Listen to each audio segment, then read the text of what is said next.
Okay. Hello. It is 12 o'clock here in Topeka, so we are going to get started on our inaugural event of the Hot Topics Brown Bag Sessions from the Division of Learning Services here at the Kansas State Department of Education. It is my pleasure to welcome everybody out there for the relaunching of these activities. What we're hoping to do over the next several months is provide on-time updates to the field on a variety of DLS initiatives and to provide information that people are needing so as to move forward with the different areas. This particular week, we will have information coming from the teacher licensure and accreditation team. We'll be talking about accreditation, things that you can be doing at home right now as we prepare for the new envisioned accreditation system. We'll have a representative from the Career Standards and Assessment Services team talking about performance level descriptors and CTE. And then we also have a representative from Early Childhood Special Education and Title Services who will be talking to you about the state equity plan. I do want to mention as we launch this activity is as you have questions, there is a dedicated email address you're welcome to use. It is brownbag, one word, at ksde.org. So that's brownbag at ksde.org.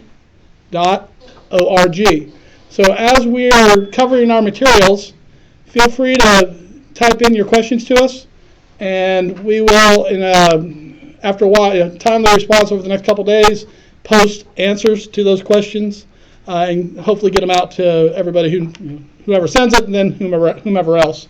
Also, by way of just housekeeping, to let you know that this whole presentation is being captured, and it will be posted on our website within a day.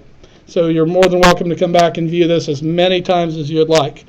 So like I said, today we'll be covering 3 topics. My name is Scott Myers. I'll be doing the accreditation work. Dr. Scott Smith is here to talk about the performance level descriptors and CTE. And Mr. Doug Boline from the Early Childhood Special Education Title group will be talking about the state equity plan. So we'll go ahead and get started on the topics itself. The first area of concern we will discuss today deals with preparing, what you can be doing at home as we transition into the new envisioned accreditation process. The purpose will be providing a 30,000 foot view of what's going on, but there's also activities that you can do at home. So the very first screen you have on the page that you see now is a general overview of resources available on our website. It takes 3 clicks to get there, but this is pertinent information you can be utilizing in the building level, or at the building level and in the district today. And we've been going out and about providing professional learning opportunities wrapped around this information. So if it's posted online, have at it. If you go to the website and then click on A for accreditation, and then go over onto the right-hand side, it'll say proposed accreditation system. It'll bring up this page. And all those, obviously all the blue on there, those are links for you to use different resources you can use at home. First and foremost, to let you know that this is a 5-year process that we're envisioning versus the old 1-year process back in QPA days. At a real nutshell level, the first year is all about doing needs assessments so that the district is able to choose and hone in on the areas that are defined locally within the rubrics for growth. So one of the things that will take place is a district or a system will choose 2 goals from within the R's. and in later sessions we'll talk much deeper about that. But just overall, year one is about doing a needs assessment, and there are freedoms. There will be freedoms to which needs assessment may be used. We just have to make sure the different needs assessments all meet the expectations of the KSDE system. Year two, if you'll notice there, it talks about the goals being developed. So you spend year one with the needs assessment, and year two of the cycle is meant to be used for building goals to be created that funnel into the district level goals that are wrapped within the 4 R's. Year three is then time to actually put those plans into place. And as you well see, this is a 5-year process. Change theory is pretty strong on the fact that it needs to be multiple year in order to show an impact. So as to see what the initiatives are doing, rather than just the knee-jerk reaction of the olden days of, well, we need to worry about that right now. No, we take a more systemic, thought-out approach through this system. Year four continues with that work. So the plan is now up and going. It's been operating for 2 years by the end of the 4th year. And then in year five, we actually take an analysis of the results within the R areas that were chosen, and then the impact that it might have on the indicators that are found within the 5th R, which is the results R. So that's the 5-year process. What we're actually advising districts to do as we speak, the first one is, and this is germane at any faculty meeting, it could be done in a variety of groupings, to familiarize with the definition, the board's definition of the college and career ready, Kansas College and Career Ready, particularly including the metrics of the ACTE, and something that's missing on here is post-secondary. So, and looking for the system is preparing their students with the skills to be successful beyond high school without remediation, be it they go on to further learning or the world of work, wherever they move into, that the skills that come through these different metrics, they're able to move forward successfully without having to receive any remediation. And you now have on the screen the actual approved college and career ready definition from the State Board of Education. And like I said, what it hones in on is working and striving to ensure that our students are fully prepared and have the skills, both in the technology realm and employability, along with the academic and cognitive, to be successful beyond high school. Another important portion of this is to be familiarizing ourselves with the Rose capacities. The Rose capacities, if you'll recall, were cited by the Kansas State Supreme Court when they were ruling on the Gannon case, the latest Gannon case. And they're the standards for determining the level of suitable funding. And it really boils down to 5 areas, 5 categories. And what we have on the screen right now is from our friends at KSDE. It's a fine source. And if you click into it, it digs into unpacking these categories more so. But in broad terms, they deal with communication skills, basic skills, civic and social engagement, physical and mental health, and then post-secondary and career preparation.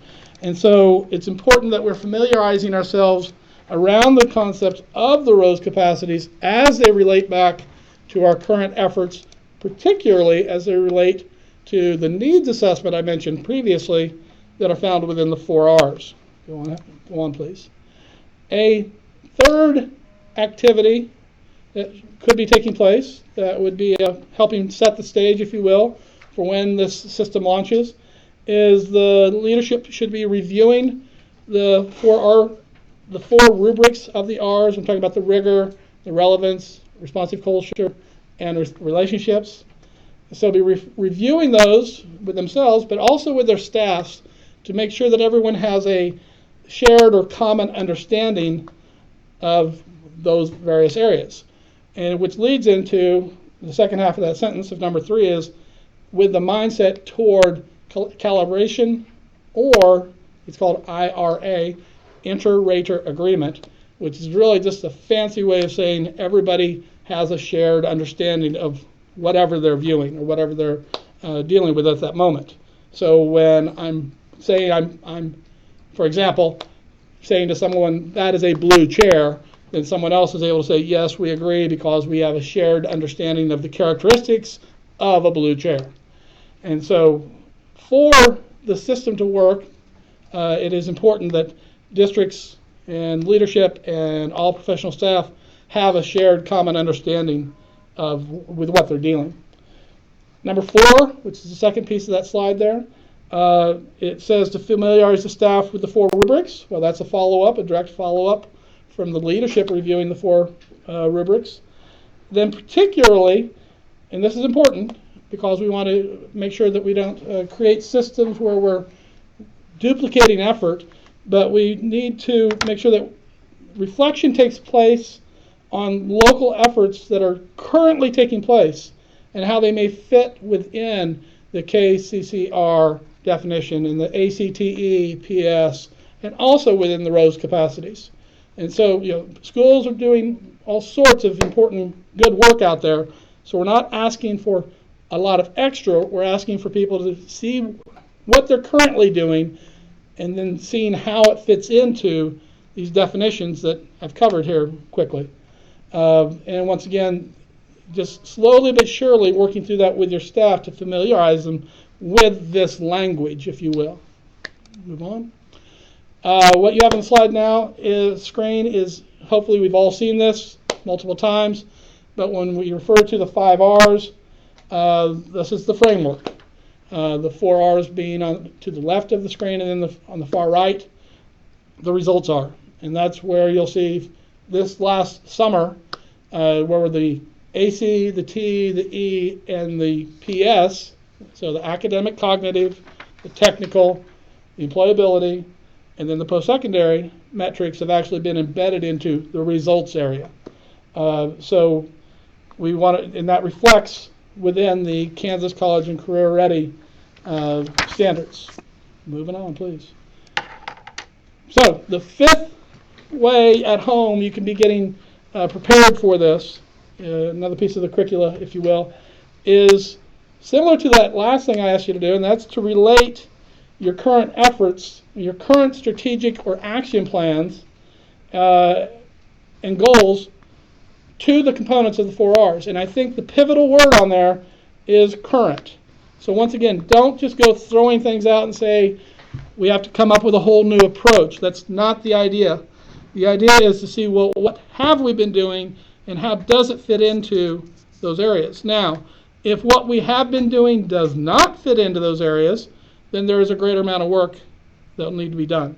But I do believe that if people will take a good hard look at the current efforts, they'll see this filtering or this dovetailing of how these pieces come together. So after that's been completed, move on please. We start looking at the actual data that is being gathered, from the local efforts that have been taking place, and making sure that we're once again looking through the lens of the Kansas College and Career Ready standards, the metrics within the R, the results are, and also within the ROSE capacities themselves. So actually looking through the filter, the data that we are pulling to say, well, how are we doing with our relationships as it relates? That's just as an example. Or how is our curricula lined up with the, so as to focus on rigor for our students or relevance. So we're using the language and we're looking through those filters to make sure that it does line up as we move forward. And then the 7th step that can be taken over the next 18 months is then to identify, we talked about the kind of data, now actually identify those data points themselves that could be used as indicators for growth. And once again, not looking to reinvent anything. It's looking to take the information that's being gathered and saying, okay, that will fit into this category or this R, into one of the, and within each one of the R's, and later if you want to go back to that, don't do this, go back to the slide with the 5 R's, then you'll be able to see that, okay, there's 4 constituent areas under each R. And so you'd say, okay, well, this data point here would fit to that. And so do that local work, engaging with your staffs, because all sorts of great ideas do come out from the staff, as we all know. So, when to be doing this? I'd say that we need to be working on a transition into the new model. So when it takes hold, we're currently the 4 R's are solid. We're not adjusting the rigor, relevance, responsive culture, or relationships in the subcategories. But the board is finishing up their visioning work, and at some point we will then mold into, on the final R, the measuring success aspect. And once again, we've been honing in on the ACE, the AC, the T, the E, and the PS. But to say when that will actually launch, I honestly cannot say when that might occur, because once it does occur, once the board makes that approval or takes action on it, then we have to work on the reg process, the regulations process.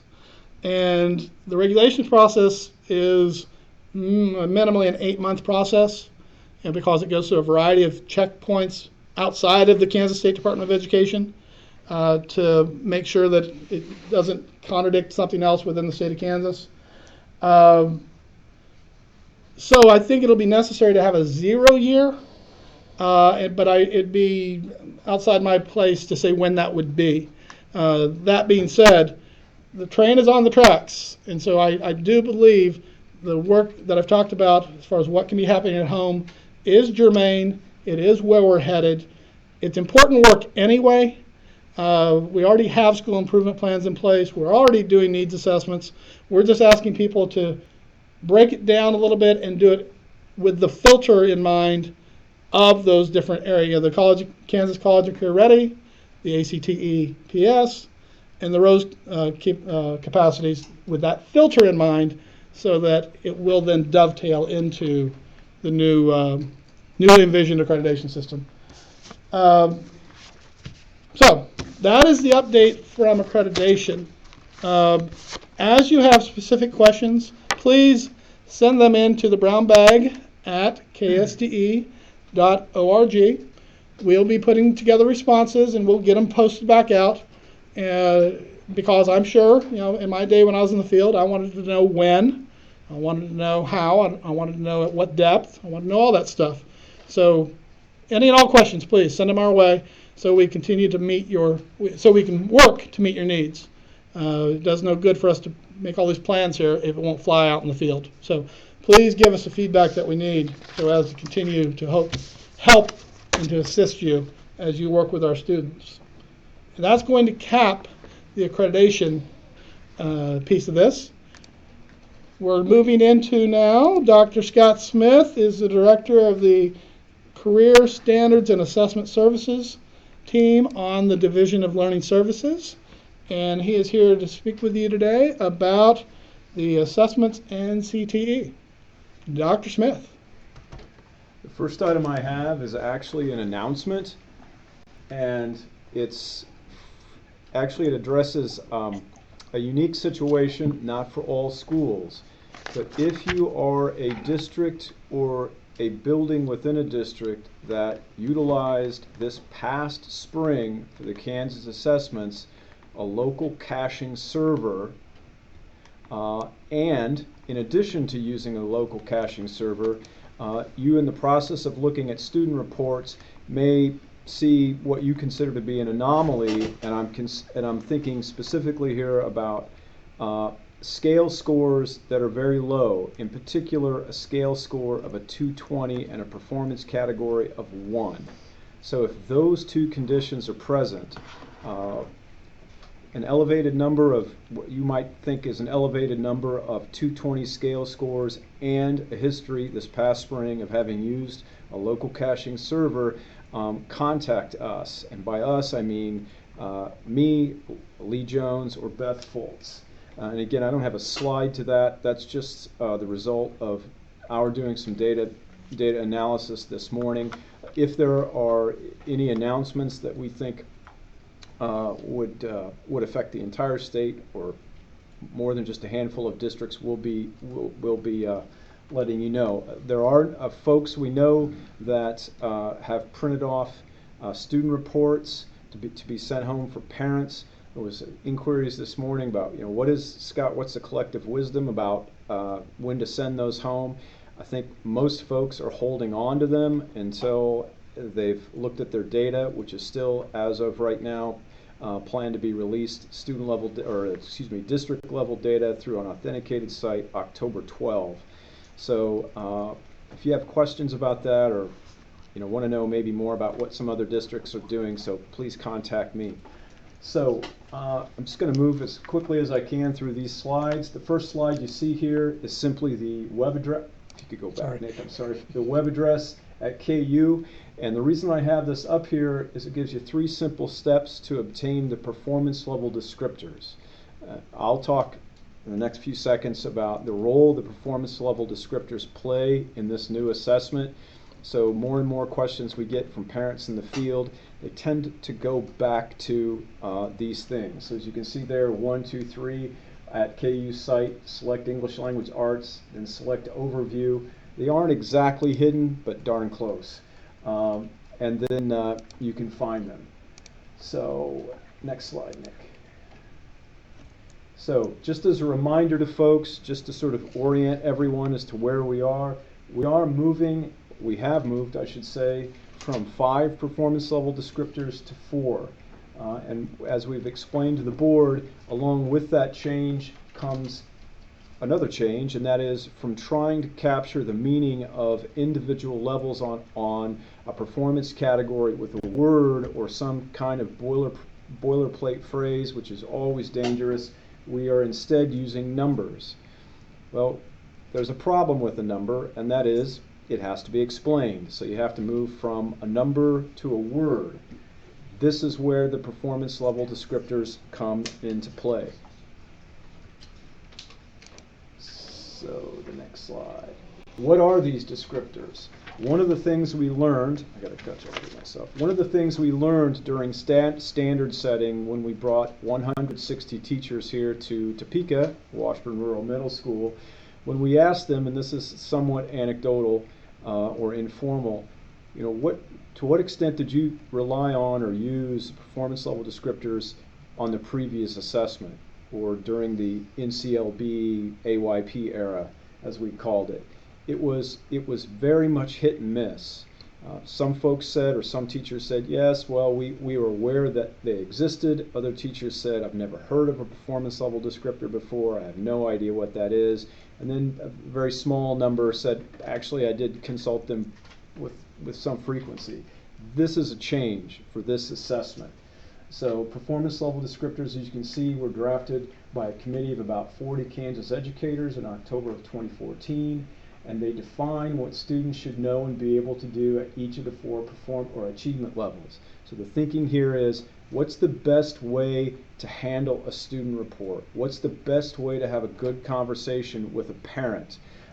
It's by means of the performance level descriptor, because that's how the test was designed. The downside of that, of course, is that they're not abbreviations. There's a fair amount of language that you would have to understand. Fortunately, we hope that it's appropriate to what you're doing in your classroom. PLDs were written to be fully aligned to Kansas standards and are specific to each grade level. Content standards define what students should know and be able to do. Sort of repeat there. So again, this is excerpted from the performance level categories, and just to let you know what will show up on a student report. So here we see this is sort of the business end of a student report. What does a level 2 mean? Well, instead of having a phrase like approaches standard or good or bad or basic, some word that at the end of the day is somewhat meaningless, we actually have some language here that takes a person back to the standards themselves. What went into the design of the test? What were we trying to measure? And as a result of that, what can we say about the human being, the child, who scored at that level 2? What can they do? What can they not do? So again, our suggestion to schools at this point is to try your best to get those performance level descriptors out to the faculty. Next slide.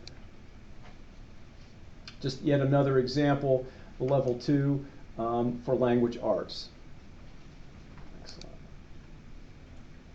Questions and answers. At this point, I'm going to continue to suggest that if you have questions about the test, that those be directed to, about data, that those be directed either to Lee Jones or Beth Foltz or me. I know the KU Help Desk continues to get questions about the student reports, and that's fine. Trying to make a distinction between what they can help with and what we can help with is somewhat difficult, but we'll always do our best to answer your questions. And again, before we move on to CTE, if you have a situation, any data anomalies that you're aware of just from looking at the student reports, and I know that's tricky because you're seeing essentially rosters of students and you're trying to sort of stick your nose into that to figure out whether or not I see anything strange. Sometimes it's good to know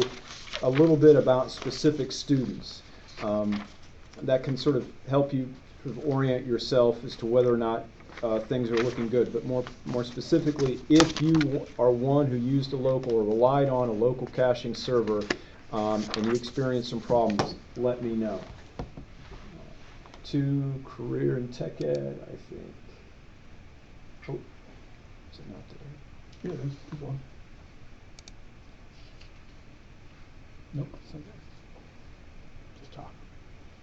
Okay, well, we have some updates that I think are not here for you to see, but fortunately, all of these updates are essentially readable, and they all have to do primarily with the status of career and tech ed, in particular pathways that have been approved and the timeline that we have in front of us.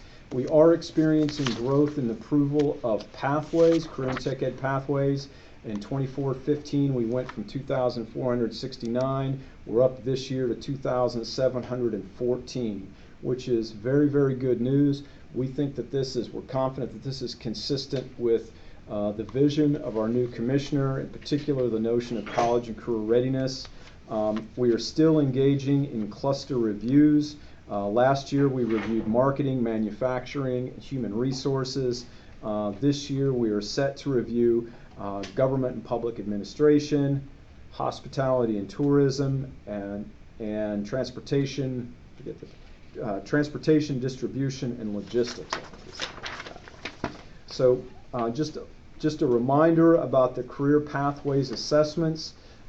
These are still assessments, the general career and tech ed assessment, and then we have pathway specific assessments. We also think we're confident that these are consistent with the direction the agency is moving in terms of emphasizing college career readiness. If you have questions, there still are questions about whether or not students can take these tests, whether or not, for example, they have to be enrolled in a CTE class to take the assessment. You know, I have a student who has a certain ability in welding, but this was gotten over the summer by working as an intern in a job. Can he sit for that assessment? Jay Scott is always willing to help sort of entertain those kinds of questions. Each assessment includes a sit-down computerized version, but then there's also a career competency qualification portion, which is a performance assessment. I think that's what makes these assessments exciting, is that they have both. They have a sit-down sort of traditional component, but then they also have a primary component. So there are some CTE student changes that begin in 2016 and 17. It's unfortunate that you don't have this up here, but I assume this will be on the PowerPoint. And this has to do with how we define a participant, a concentrator, a completer, and a CTE scholar. So if you have questions, those are posted on the Career and Tech Ed page at KSDE. We can absolutely get you this PowerPoint, but those again are changes, and it has to do with whether it's 0.5 Career and Tech Ed credit, 2-point CTE credit, 3-point, just some minor changes.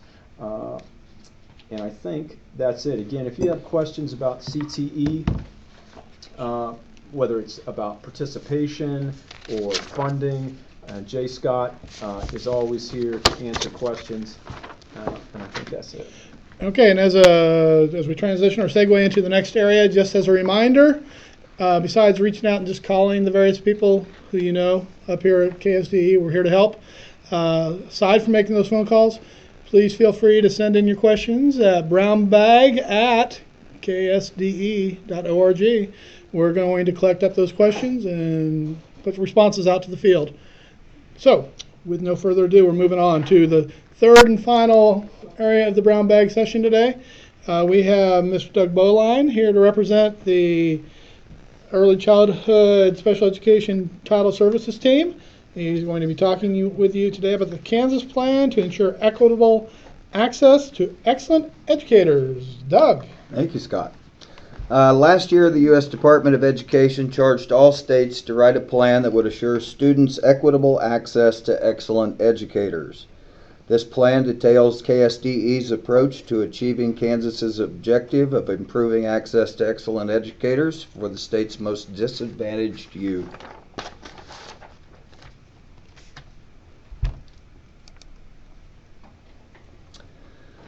Although the U.S. Department of Education states that each state must describe steps it will take to ensure that economically disadvantaged and minority children are not taught at higher rates than other children by inexperienced, unqualified, or out-of-field teachers, Kansas finds a flaw in this vision.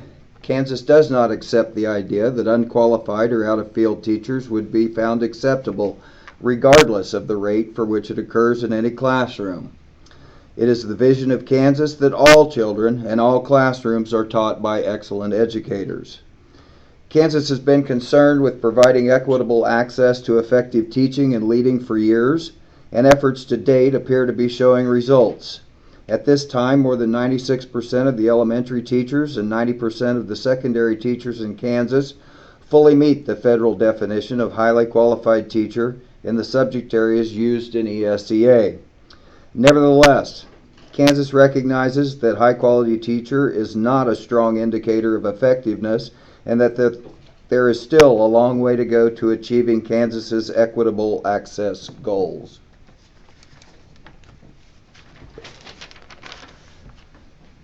KSDE, along with various stakeholder groups, began looking at the data. Data elements we thought needed to be considered were varied. We first wanted to know if geography made a difference. We know that Southeast, Southwest, Northeast, and Northwest Kansas all look very different. The U.S. Department of Education required we look at inexperienced, out-of-field, and unqualified teachers. As best we could, we used the definitions used in Kansas licensure, and you can see those definitions on the slide.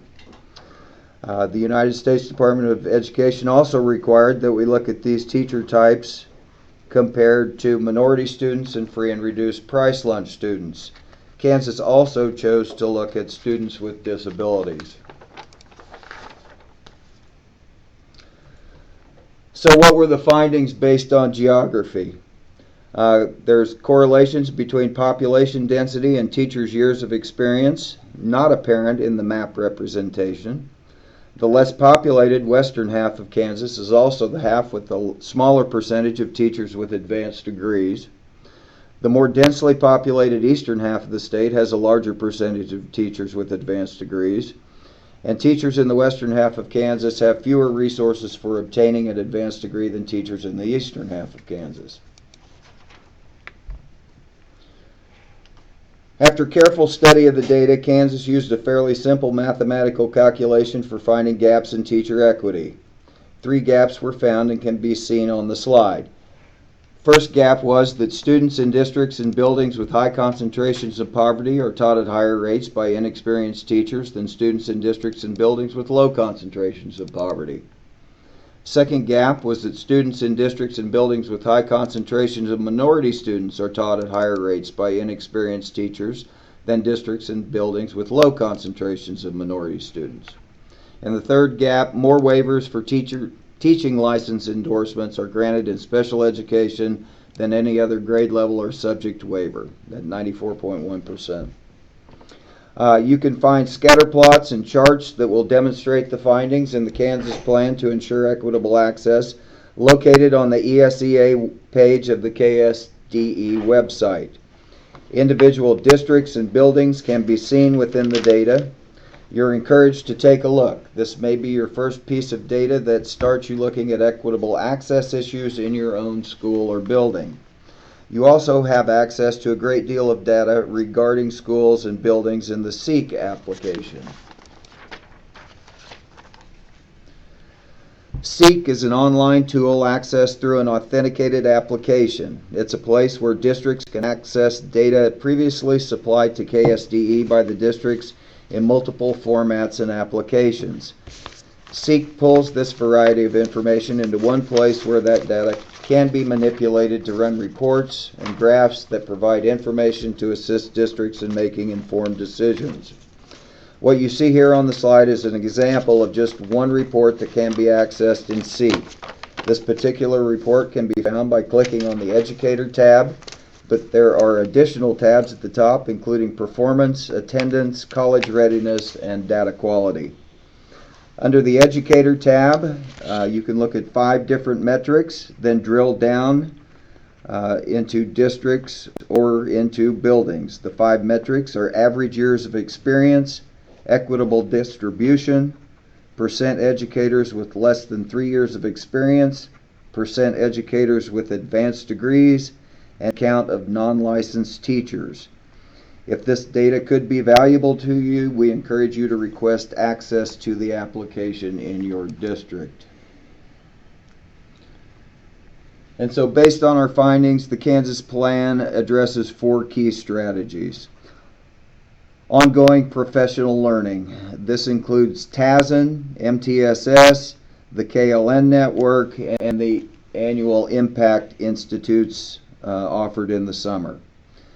The SEEK application, we hope that to increase the number of users and add data elements as needed or requested. Teacher leader preparation, increase the required teacher mentoring to 2 years, granting waivers of up to 3 years for special education teachers, and Higher Ed has worked with KSDE to offer a direct entry program for special education teachers, doing away with the teaching experience and master's degree requirements. Finally, teacher evaluation. All schools use KEEP or meet the state established criteria. KSDE will continue to work with districts to ensure evaluations inform individual professional learning needs. In summary, KSDE sees equity as an imperative. The multifaceted plan reflects outreach to the community and thoughtful deliberation about actions that most likely will enable Kansas schools and districts to begin closing equity gaps. Although the plan will evolve over time, KSDE believes that the 4 targeted strategies embody solid first steps to improving equitable access to excellent educators. If you do have questions, don't hesitate to contact Sandy Guidry or myself, Doug Boleen at KSDE. Okay. All right, so there endeth the first brown bag session, but before we really totally call it quits, any final thoughts, Scott, Doug? One thing I would encourage folks to do, because everything is new this year with regard to assessments, it's sometimes difficult for us to sort of pinpoint where you may feel. We know that messaging is an issue, but any insight that you might provide into it's difficult to know what you don't know, but it's easier, I guess, to know what you might feel you need some help with. Let us know, please, so how we can better tailor these updates to meet your needs, at least with regard to assessments, messaging, resources that you might need. We'll do our best. Doug? Anything? Nothing to add. Okay, and from my perspective, I'll echo what Scott just said about, please let us know Like I used to say when I was in the field, I can't fix what I don't know about. So please let us know where you're having some particular challenges or you just feel you need some more information. Of course, that can be done. Pick up the phone and call us. You can call it our direct email or use the brown bag at ksde.org email address as well. Any which way, and we will be sure to respond to you. As far as accreditation goes, my final thoughts on that is eating an elephant one bite at a time. Be working on it now to move so we'll be ready down the road. And like I said before, we're already doing a variety of needs assessments. We're already having strategic plans. We just need to start looking at it through the filter that will be the KESA system down the road. Just by way of advertisement, our next session will be 2 weeks from today. Same bat time, same bat channel, 12 o'clock, 2 Wednesdays from now. One final time, if you have particular topics you'd like to see covered, please reach out to us.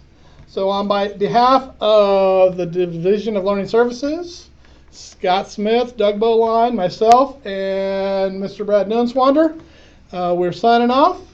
If you have any questions, comments, concerns, please do not hesitate to give us a holler. Thank you so much. Enjoy the rest of your day.